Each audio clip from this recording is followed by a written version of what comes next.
Former New York City Police Commissioner Bernard Kerik. Commissioner, your thoughts?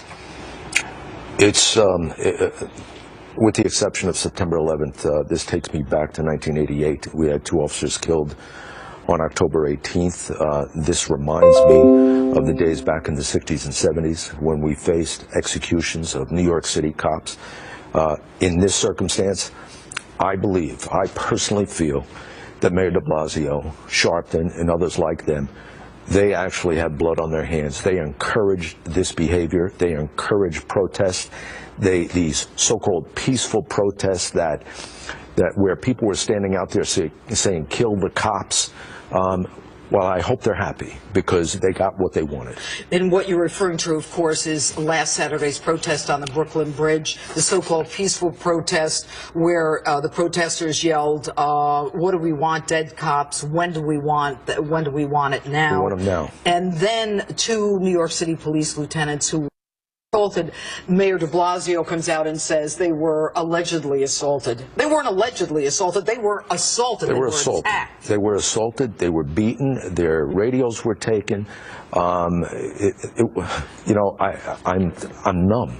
I am numb, and you have to question whether this man, Mayor de Blasio, can actually lead this city. You have to question that.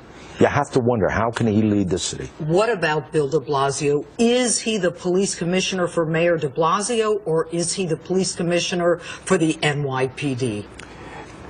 He is not the commander-in-chief as I see it. You need leadership in the mayor's office that the men and women of the NYPD are going to respect.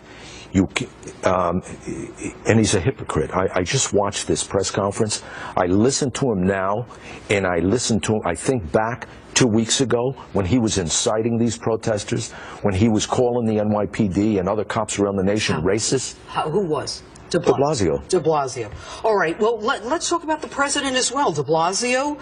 And I think the president of the United States needs to understand that their actions in failing to defend police and criticizing police, saying African-American young men are having problems with law enforcement. Well, right now, law enforcement, 2 officers executed, are having problems with a young African-American man. I don't know who's talking about this, but I'm going to talk about it. The 2 of them have undoubtedly created racial tensions that worsens, not betters, the situation for law enforcement. I mean, are police safe in this city? Jeanine, it's not only the city. It's not only the city. Naturally, we're talking about the city tonight. Our nation's police has been called into question by the mayor and other legislators and political figures around this country over the last 2 months over 2 incidents.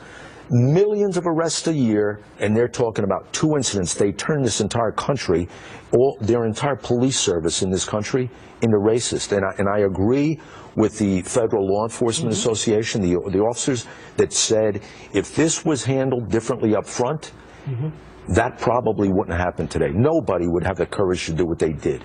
All right.